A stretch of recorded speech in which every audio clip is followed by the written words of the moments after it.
Retired air force officer हे सुद्धा या प्रसंगी या कार्यशाळेला उपस्थित आहेत.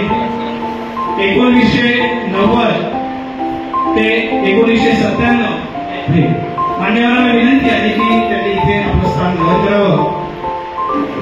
आपल्या तालुक्याच्या गटशिक्षण अधिकारी सन्माननीय ज्योत्स्ना खर्डे मॅडम यांचं सुद्धा या मिशन नवोदय इनिशिएटिव्ह या कार्यक्रमामध्ये हार्दिक स्वागत आहे.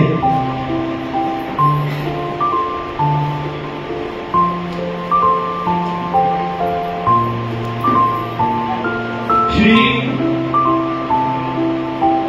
आशिष चांदूरकर 1992 ते 1999 बॅच हे सुद्धा इथे उपस्थित झालेले आहेत.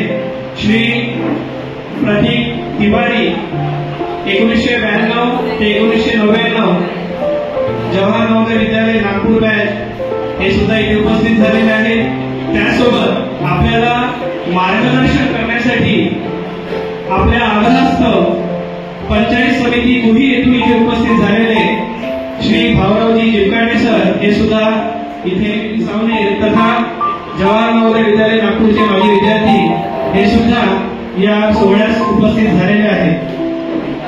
त्यासोबत श्री किशोर राऊत जवाहर नवोदय विद्यालय वर्धा चे माजी विद्यार्थी तसेच ते नवोदय विद्यालय संदर्भात मोठी भूमिका अस्तोमा सत्यमय तमसोमा ज्योतिर्गमय मृत्योर्मा अमृतमय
जेव्हा भेटीला जातील तेव्हा केंद्र प्रमुखांनी शिक्षणाचा फलक घेतला का नाही हे सुद्धा ते बघतील आणि त्याचा अहवाल सन्माननीय गट शिक्षण अधिकारी यांना सादर करतील.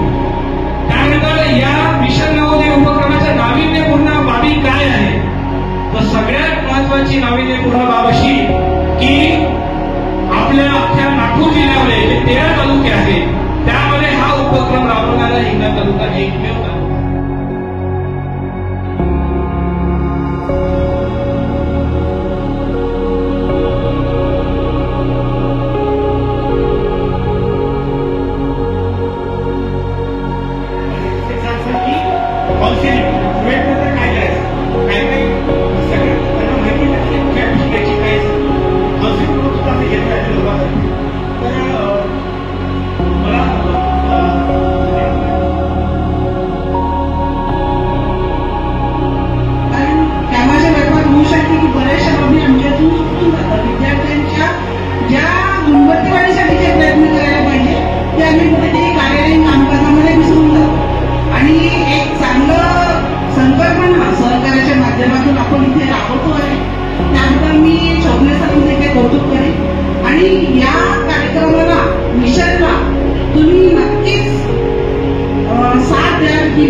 जिल्हा परिषदचा एकही विद्यार्थी नवोदय परीक्षेमध्ये पात्र ठरला नव्हता. त्यामुळे तुमच्याकडून अपेक्षा आहे की पुढच्या वेळी जेव्हा जिल्हास्तरीय कार्यक्रम होईल हिंगणा तालुक्यातले सरांनी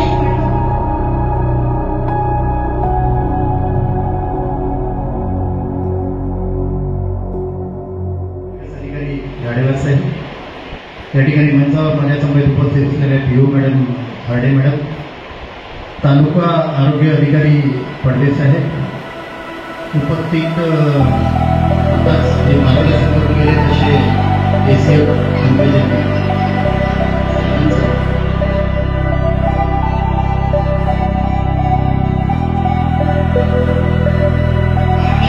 जे बोध आहे, जो शिकवण्याचा जो आहे तो कमी झाला.